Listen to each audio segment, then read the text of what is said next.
नमस्कार मित्रों, मैं विवेक त्रिपाठी आपका अपने YouTube channel Pratyush learning centre में बहुत बहुत स्वागत करता हूं।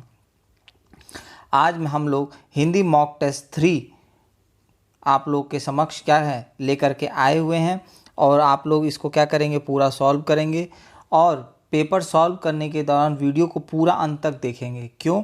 क्योंकि केवल ऑप्शन ही नहीं बताए जाते हैं, उस पे विकल्पों के बारे में भी बताया जाता है कि कौन से विकल्प सही हैं और कौन से विकल्प गलत हैं और क्यों वह सही है और क्यों वह गलत है।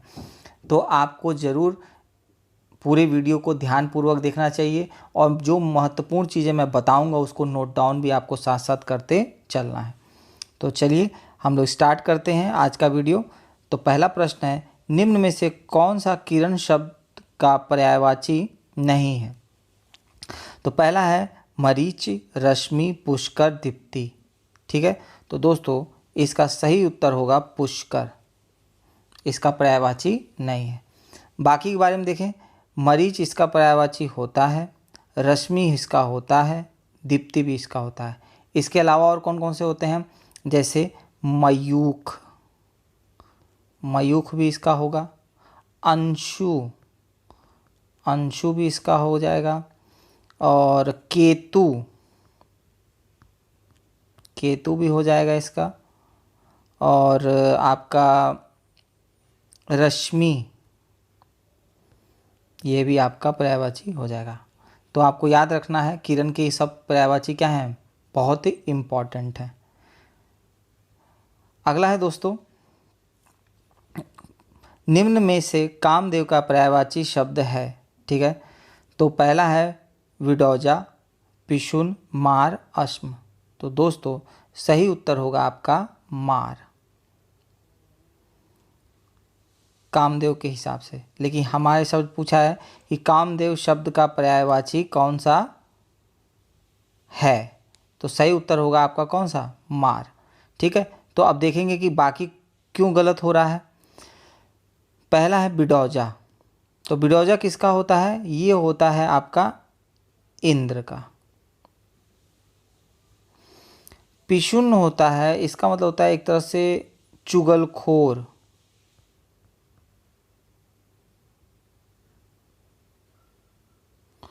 और अश्म मतलब होता है पत्थर। तो सही उत्तर आपका क्या हो जाएगा, मार। ठीक है, ध्यान रहेगा आप लोगों को।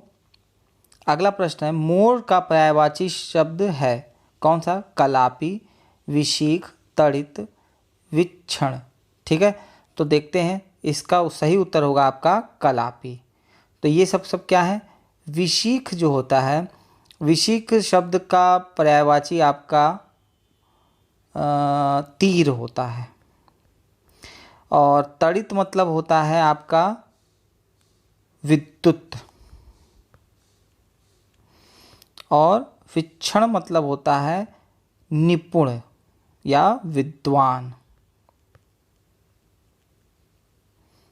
ठीक है, ध्यान रखिएगा, इसलिए इसका सही उत्तर क्या होगा आपका कलापी। तो अब मोर का आपका याद रखिएगा कौन कौन से महत्वपूर्ण हैं। इसके अलावा भी मोर के बहुत से पर्यायवाची हैं जो लगातार सिविल्स में आते हैं, जैसे सीखी, केकी, ध्वजी, शिवसुत वाहन, नीलकंठ, शिखंडी, हरि, भुजगारी। ठीक है, इतना आपको ध्यान रखना है, ये बहुत ही इम्पॉर्टेंट है। अगला है, निम्न में से कौन सा शब्द वृक्ष का पर्यायवाची नहीं है? तो तरु, आप लोग जानते हैं कि तरु होता ही है, विहग, पादप भी होता है, साखी भी होता है। तो इसका सही उत्तर क्या होगा, विहग। ठीक है, तो विहग मतलब होता क्या है, पक्षी होता है। ठीक, तो इसका सही उत्तर आपका क्या होगा, विहग। तो वृक्ष का आप याद रखिएगा कुछ और इम्पोर्टेंट, जैसे एग्जामिनेशन पूछा है, पेड़, पादप, द्रुम, विटप, तरु, और सबसे इम्पोर्टेंट रुख, रुख, ये एग्जाम में अभी पूछा गया था। अगला प्रश्न है दोस्तों, पांचवा प्रश्न, निम्न में से नदी का पर्यायवाची शब्द नहीं है। ठीक है, पहला है निम्नगा, त्रिपथगा, कुलुक्षा, अपगा। ठीक है ना। तो इसका सही उत्तर होगा आपका त्रिपथगा। ये किसका होता है? गंगा का होता है। बाकी तीनों पर्यायवाची जो है वो नदी के हैं। इसके अलावा भी नदी के कई पर्यायवाची हैं, जैसे आप लोग नोट डाउन कर लीजिएगा। तरंगड़ी, सरिता, टटनी, दीपवती, स्रोत, स्वनी, फिर है वाहिनी, निर्झणी और लहरी, तरंगवती, शैवालिनी, सिंधुगामिनी। ये सारे आपके मोस्ट इम्पॉर्टेंट नदी के पर्यायवाची होंगे। ठीक है, अगला देते हैं, निम्न में से एक विशेषण शब्द नहीं है। तो दोस्तों इसका सही उत्तर होगा वरदान।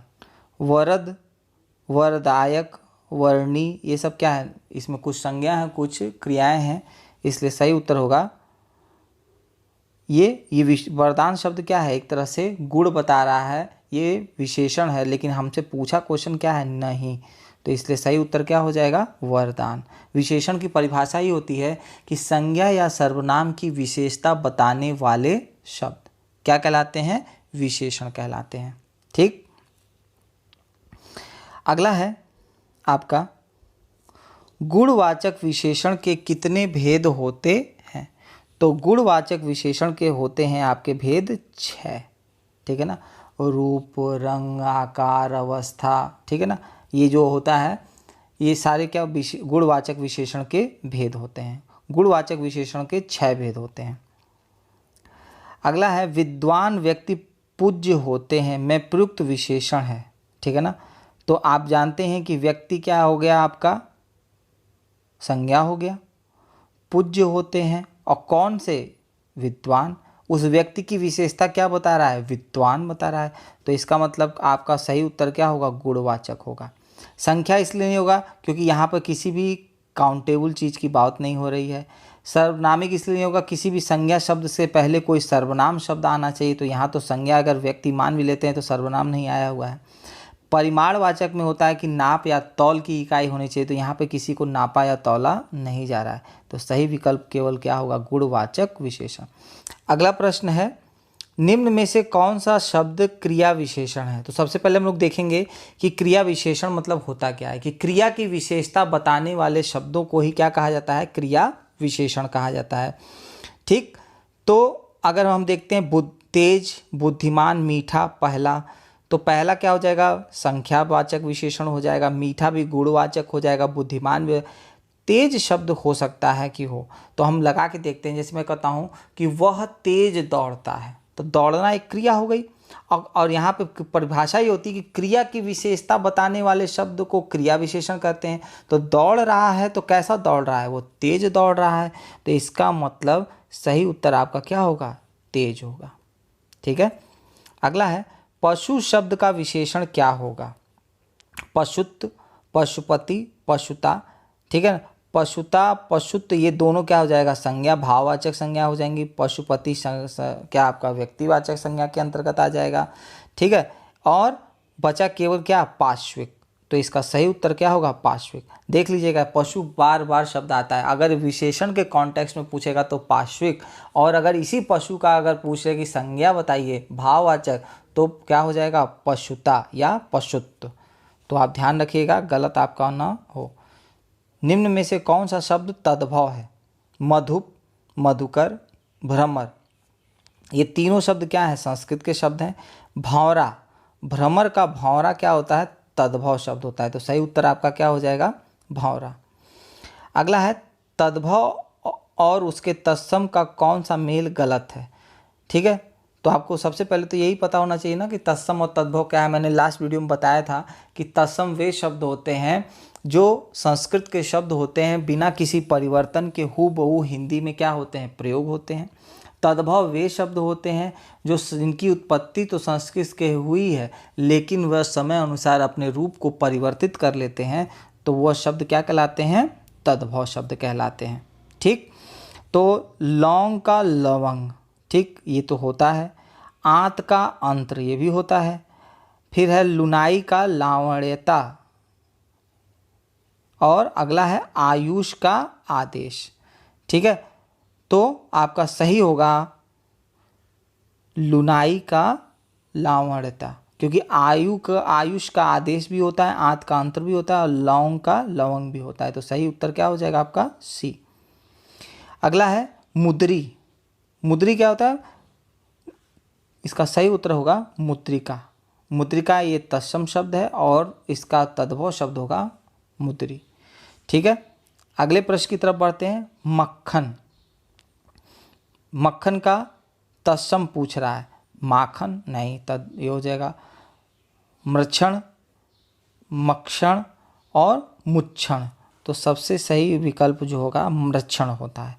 म के नीचे र लगा रहता है। ठीक है ना, ध्यान रखिएगा, ये विकल्प में गलत भी पूछ देता है। कई क्वेश्चंस में ये ऊपर र भी लगा के पूछता है, लेकिन वो गलत होता है। ठीक है, अगला है अखरोट का तत्सम रूप है। अखरोट का तत्सम रूप है आपका अक्षोट। अक्षोट। ठीक, तो ये रहे आज के 15 महत्वपूर्ण प्रश्न जिनको लगातार एग्जामिनेशंस में पूछा गया है और मैंने उनका कलेक्शन करके आपके बीच प्रस्तुत किया। आज का वीडियो आपको कैसा लगा ज़रूर कमेंट बॉक्स में डालें और पेपर को बैठ करके बहुत ध्यानपूर्वक सॉल्व करें। धीरे धीरे करके देखिएगा आपका पूरा क्या हो जाएगा, हिंदी कंप्लीट हो जाएगी। तब तक के लिए धन्यवाद। जय हिंद, जय भारत।